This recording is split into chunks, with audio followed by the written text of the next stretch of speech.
What's going on, beautiful people? It's your boy Warren Watch Wrestling back at you with another video, and today we'll be recapping, reviewing, and going over this episode of Monday Night RAW, August 24th, 2026. And I'm glad to say that WWE has continued to keep the ball moving in the right direction, and I'm kind of at a loss for words at the end of this episode. Absolutely shock, surprise ending that we will talk about. But let's jump right into it. Drop a like, drop a comment. We are reaching 40 subscribers, so thank you guys for that. My TikTok did get taken down again, but you can absolutely follow me on Instagram at Warren Watching Wrestling. I do post all my reactions there as well, but I'm not going to waste your time. It is 11 o'clock at night, so let's hop right into this review. And we start the show off with good old LA Knight's music hitting, him come down to the ring, and what was not a greatest ovation. It was still obviously LA Knight ovation, but I'm just going to get this out the way right now. This Ottawa crowd was pretty shitty throughout the whole show. We had debuts, we had big moments, we had great matches, and this crowd was dead for mostly all of it, except for the end of the Rey Fenix and Dragon Lee match because they earned their respect, but overall this crowd sucked. So Ottawa, get it together. But we have LA Knight come down to the ring, kind of still call out Roman Reigns, saying he is next in line for that world championship. You know, Roman beat everyone by himself. He was able to beat Jacob by himself. He beat CM Punk by himself. And, you know, he was beating everyone alone. But for some reason, now that LA Knight's back in the picture, he needs everyone to take out LA Knight. He needs his dogs, his minions to take out LA Knight because he can't beat him on his own. And then he goes, he even tried to get someone to join him, but I have someone that has my back with Solo Sikoa. And Solo Sikoa and LA Knight, man, they are bouncing off each other so well right now because Solo comes out, yeah, and then he starts just using all of LA Knight's catchphrases. He says the yeah, and then he tries to say, you know, let me talk to you, and then he was going to end it by saying, with everybody saying, and then, you know, LA Knight's like, stop, you know, this is your warning shot. And then they kind of just exchange a pew, pew, and they look at each other like, look at this. Look at this chemistry that they got. You can tell they actually are friends outside of wrestling, I do believe, but they are enjoying working with each other. Their chemistry was great back and forth that they were having. And of course, as they're doing the pew, pew to each other, the Usos did come out. So the Usos came out, and I thought they were going to have a match because they were already in their ring gear, but we were setting up for the main event match coming up.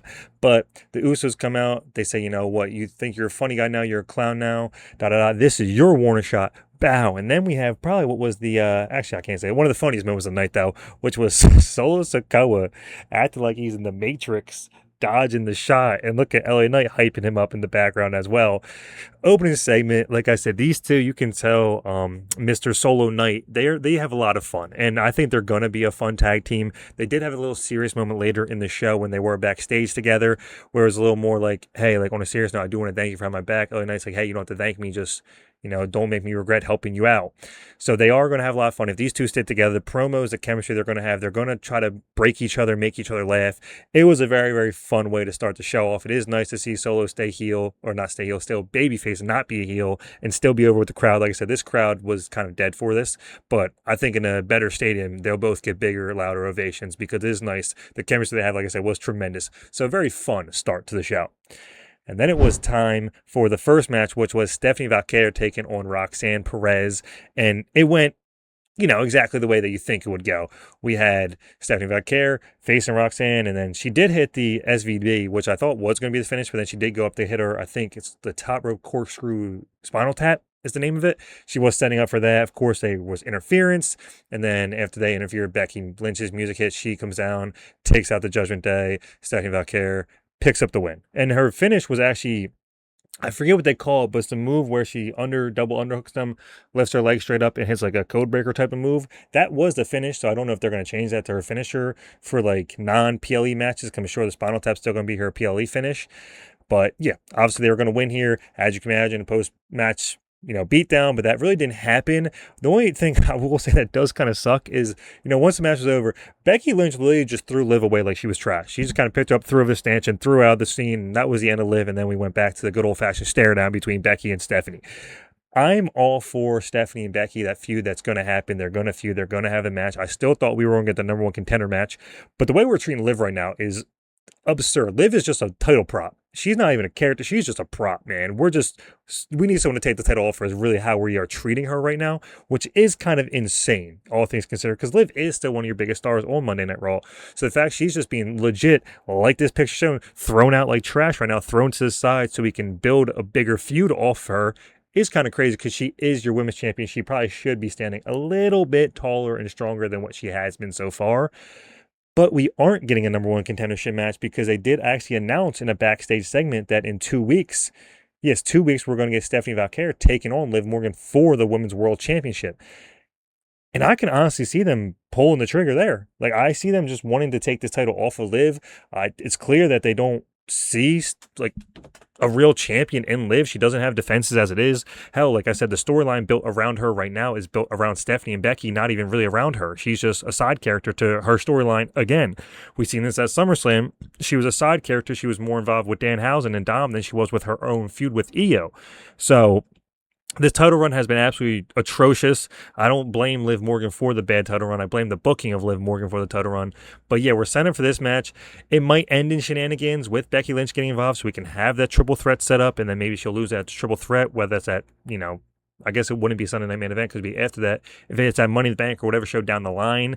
But I really think they're just ready to take the title off of Liv, so I would not be shocked if they pulled the trigger, gave the title to Stephanie, and then we ran Stephanie and Becky at, Money in the Bank or whatever it might be, because I think they're ready just to move on to that feud and leave this one in the past with the way Liv's been being booked. And then it was time for the absolute star show of the night between Rey Fenix and Dragon Lee. Now, I know going into this match, I was expecting a great match, a very fast-paced, very clean, technical, high-flying, everything type of match, because that's what these two are. They are legit two of the best luchadors in the world. They're two of the best wrestlers in the world, and they did not disappoint. Like I said, this crowd sucked, but they became alive for this match because these two were cooking. They were doing everything, doing a bunch of flies outside the ring, top rope, moonsaults, countering, stomps. There was a time where Dragon Lee did his thing where he goes through the middle rope and kind of spins like a torpedo and just sends his body full speed at Rey Fenix. Came in the ring. We had a counter off of that. Rey Fenix hit a cutter, ended up in a muscle buster or a Mexican muscle buster at the end, and he did pick up the win in the match. But it was an absolute terrific match. If there is something that you would watch from this episode, it is this match, because everything else is a spoiler at this point. But this is a match that you should absolutely watch. Like I said, this is a damn near match of the year candidate. They absolutely cooked. They won over this crowd. They got this crowd on their feet with what they were doing. It was a tremendous match. There was even a spot in the match where Dragon Lee picks up Rey Fenix. He looks like he's going to go for a powerbomb, puts him down, hits a Styles Clash on him, and Rey Fenix kicks out of the Styles Clash. Like I said, tremendous. These two deserve the standing applause that they got. Absolutely cooked. I'm glad they're letting these guys get this much time to cook and put on great matches. So if you haven't seen this yet, you should absolutely find time to go watch this match because it was fantastic. And another good segment of the show was the Oba Femi and Braun Breaker contract signing. We all know how contract signings go. It's really just a promo battle between the two. And I'm glad to say that they both did stand their ground. They both did look good in this segment. I think they both shined a little bit. Braun Breaker started off, and he made some good points in his promo. He was kind of saying, I was the face. The only reason you stepped in is because I got hurt. No one hurt me. I hurt myself because no one back there can hurt me. He's like, what have you really done to call yourself the face? You beat Brock Lesnar. He's like, you won King of the Ring. Granted, two big things to have. He goes, but you never won a championship. I've won championship. He's the Intercontinental, he's won the Intercontinental Championship before. Good to bring that up. He said, I was the face until I got hurt. You just came in and picked up the scraps because I was out and needed someone to step in and kind of fill my shoes. And that's where you came in. And now you think you overtook me, but you're overlooking me. So I thought he did do a good job here. There were a couple moments where he stumbled on his words, but he hasn't really had too many, promo segments overall as it is, and he still is young and growing and becoming. I still think he's good on the mic, but he did definitely stumble a couple times there, so he's going to get better as time goes on. And then you have cool, calm, collected, best shirt game in the business, Oba Femi. Just look at him. Look at the charisma. Look at the character. I know I'm glazing, but Oba Femi, man. I thought Braun cut a good promo, and then I heard Oba talk. I was like, wow, there really is just levels to this. Oba, like I said, is a complete package when it comes to being a total superstar wrestler in WWE. He gets the mic. He kind of just calls out Braun. First off, he started by saying, why is this orange man so mad, for the spray tans that he does get? So he calls him out like that from the start. He did have a couple lines where he did say, if this was 2002, and you were going against John Cena, you might be the future of wrestling. If this was 2015 and there was a big dog running around, you could be the future of wrestling. It just so happens that you have, the bad future that you're going against Oba Femi. So you won't be the future of wrestling, which I think Oba's promo, like I said, was tremendous. I'm missing a lot of parts of it, but I'm just coming off the top of the head, thinking about what I remember from the promo as it was.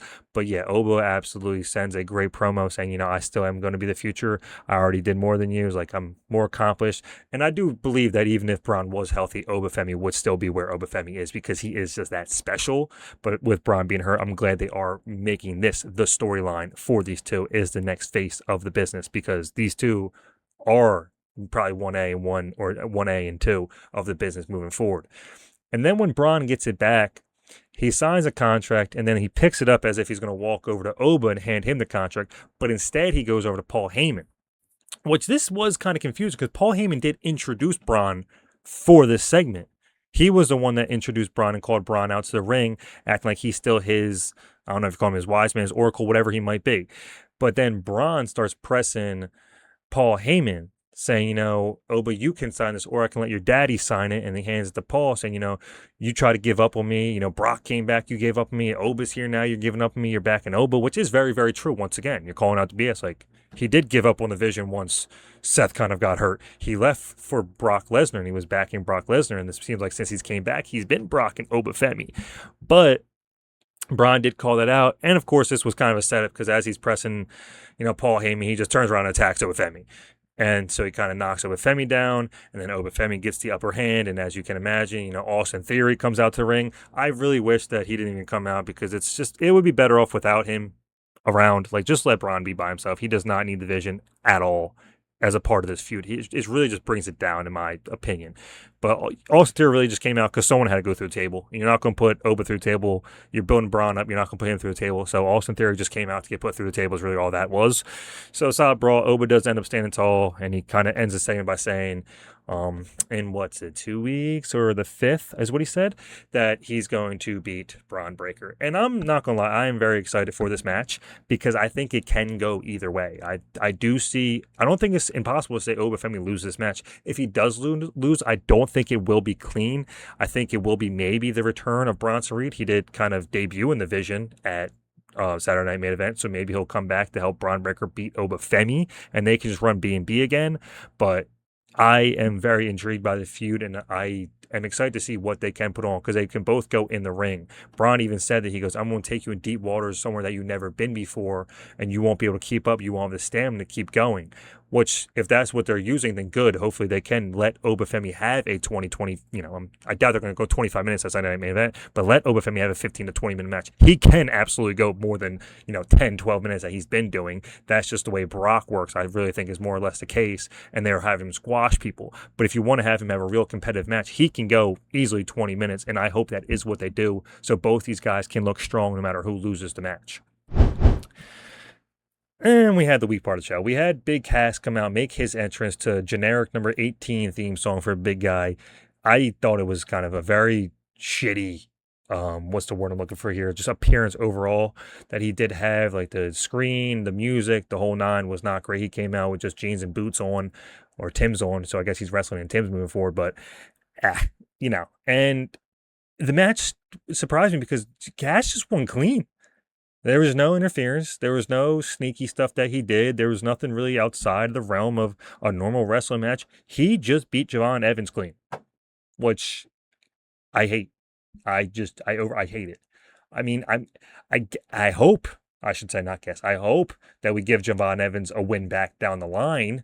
But just having Big Cass win clean here, I mean, you literally did the post-match beatdown of Judgment Day taking out Javon Evans. You could have had Judgment Day get involved in the match and then have Big Cass win. So at least this way you're protecting Javon a little bit. But just having Big Cass win, I think, just doesn't, it's just that. I know we're wanting to look big and strong and all, but don't sacrifice Javon for Big Cass. Javon's your future. He's what the fans love. He's what the fans want to see, and we gave it to Big Cass. And like I said, I completely disagree with this decision wholeheartedly, especially when you did have Judgment Day standing right there to protect Javon Evans. Instead, they come down and then beat up Javon Evans even more, making Javon look even weaker. But all in all, this was a whole miss for me and something you could, honestly skip. Then we did find out that Sol Ruka is getting her rematch next week for the IC title. We kind of just announced that. Like I said, we announced the Women's Championship match in 2 weeks. We announced that Sol Ruka is getting her rematch next week against Raquel Rodriguez for the IC title. And I do think there is a possibility of her winning it back. I really do think that she could just win it back from Raquel, even though Raquel really hasn't done anything with it. But then again, she's in the Judgment Day, and we really don't book them too well like nowadays. So I wouldn't be surprised if Sol won this right back from her and then went on her own run with that title again. In this segment, we did see Io Sky come up and kind of, just be buddy-buddy with Sol Ruka. I guess they're best friends now because they don't know how to use Io Sky without just being a partner in crime. And then Lyra did come in and she started being like, her absolute cuckoo self where she's like, oh, I just want to congratulate you, Sol. And, since you hurt Raquel and she's probably pissed at you, you could just let me fight her type of deal. So like I said, I do kind of see Sol winning and then them running Lyra versus Sol because, you need the heel in the face. And what would they do with Raquel? I'm not sure. They don't do anything with her anyway. They need to book the Judgment Day better. All in all, things considered, this segment was okay. At least we are getting Sol versus Raquel next week, which could be fun. So I'm not too mad about it. It's a good way to step a match. But also, Io Sky, use her. Put her in the damn ring. Why is she backstage being a hype partner for Sol Ruka? She should be fighting. I'll bring this up now too. This did happen, I think, early in the show. But Lola Vice is debuting. We've seen a little snippet of someone walking around backstage, and as soon as you see the hips swinging, you knew it was Lola Vice. So Lola Vice is coming to Raw September 14th. And I know a lot of speculation was her going to SmackDown. That's what it was all. The reports were saying, especially with Damian Priest being on SmackDown. But Damian Priest might just be going to AAA. He just lost a tag title, so he might not even be on SmackDown for the foreseeable future, in my opinion. He might move down to AAA. Hell, he could come over to Monday Night Raw, be a heel, and go after the IC title if he really wanted to change it up and keep the couples together since they are dating. But I am glad Lola Vice is coming to Raw. I think it is the right fit. Raw definitely lacks the women's division. Their division is nowhere near as strong as SmackDown's is, so they need more bodies. They need more faces in that division, and Lola Vice is a good person to add on to the women's division, so I'm glad that she has joined at least Raw and not SmackDown. Then it was time for the number one contenders tournament match with Penta and La Parka. And this match was perfectly fine. I think it was really hard to follow up what Dragon Lee and Rey Fenix did earlier in the night because, like I said, they put on a banger of a match. So they kind of had a tough spot to be in, especially, like I said, with this crowd that wasn't too lively unless you were putting on a match like that. So this match the crowd was very, very dead for it. Like I said, perfectly okay match, not really much to talk about. We all knew Penta was going to end up winning, which he did. So we did set up Penta versus Rey Fenix for that number one contender match. And I hope that they give them time the same way they gave Phoenix and Dragon Lee time. I hope they give them, at least 15, 20 minutes to put on an absolute banger because obviously they're going to have chemistry. They're brothers. They're going to know how to work with each other. They have plenty of matches before in their catalog, and they can absolutely cook up a banger match here. So I am looking forward to this match, and I am actually kind of looking forward to the fact that Roman Reigns will be defending his title on Raw against most likely Penta. That's a fun match. It's someone completely different, out of the realm of the normal for Roman Reigns, and he'll be fighting Mexico City, where I don't think he'll get booed, even though Penta is a superstar down in AAA and in Mexico City, but Roman Reigns is Roman Reigns, so I don't think he'll get booed for anyone thinking that. But Penta will definitely have the crowd behind him and backing him and cheering for him, and there'll probably be a couple false finishes there. Well, they'll get our hopes up for Penta, but I am looking forward to that match. And I'm just saying Penta because I'm assuming he's going to win. If Rey Fenix wins, that would be an absolute swerve, but these two are going to cook up a banger match. And now it was time for the main event, and I could sit here and talk about the match, but the match itself was your normal LA Knight Soul Skull versus the Usos match that you can imagine. The Usos were working as heels, as you can tell. They're on the heel side of the ring. I guess you could speak on that. They were heels. They were definitely taking cheap shots, doing the dirty shots throughout the match. It was really just Solo getting beat down most of the match until he made the hot tag to LA Knight.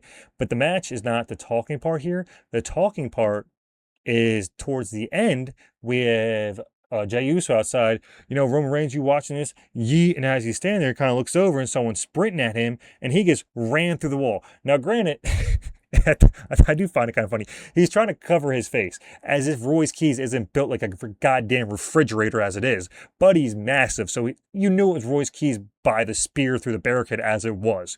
But Royce Keys is debuted or came back in the main event, and he wasn't by himself because he reveals his face, like I said. Even though look at him, we all know what Royce Keys looks like based off the body type. Not other guys have that body, so he reveals his face. It's Royce Keys. Then in the ring, at first I did think it was Los Perros, even though I do know that they broke up or Bronco got kicked out of the group. But we look in the ring, it's OTM. They called up OTM, which I'm fine with. It catches me off guard. It surprised the hell out of me. I like OTM. I think OTM is terrific. Pairing them with Royce Keys could be a ton of fun because Royce Keys was winning me over with the work he's been doing. His character, he looked like a great mob leader, bossier. These two are terrific and go in the ring. They look like, killers when they do fight. And so they just ran through everybody. Definitely caught me off guard. Like I said, they didn't even win the NXT titles. We all were predicting to finally win the NXT titles. They never won it. And now they're called up to the main roster. So I'm absolutely okay with it. I think this, once again, a complete swerve. We're building towards new stars. This is how you do it. You just got 3 new stars, 3 new people that you can put in the main event scene right now because they wiped out the whole main event scene. And this really is your whole main event scene on Monday Night Raw when you think about it. Other than Roman Reigns, who are your top stars on Monday Night Raw? Like, who can really face Roman Reigns for the title? Well, I mean, Penta will, but we're going to have LA Knight's really the only guy that you could say can face Roman. Solo maybe is your probably second top babyface behind the two. And then you have the Bloodline. And they came through and they wiped out everybody. They put Jay through a table. They put Jimmy through a table. They made Jay watch it, saying, "Look what I'm going to do to your family." They were knocking people out with steel steps. Took out absolutely everybody. Hit a finisher on. Was it also Jimmy that got hit with the finisher in the ring and then got thrown through a table? No, I think LA Knight got hit with the finisher in the ring. Then they even picked the stairs up. They took out Solo, which I did think was a little confusing because Solo and LA Knight literally just team at Royce Keys to take out the Bloodline. They had your back. Solo Sikoa has been trying to have your back, and you kept saying no to him, so I don't know why you're mad at Solo. But they absolutely run wreck house on everybody, take everybody out, and then stand tall in the ring to end the episode of Raw. Like I said, it was definitely not what anybody, I don't care who you are, no one had this in their bingo cards that OTM was going to be a call-up on Monday Night Raw with Royce Keys starting a new faction. So I think they do fit well. I mean, they look like studs in the ring together. They can all absolutely go. They look like monsters. And I think this faction could work. It could definitely work as a faction for the Bloodline to maybe feud against, or LA Knight and Solo to have to team up to take down. But it was nice to see this kind of completely out of left field faction come in and just run wreck shop here. So like I said, what is this setting up towards?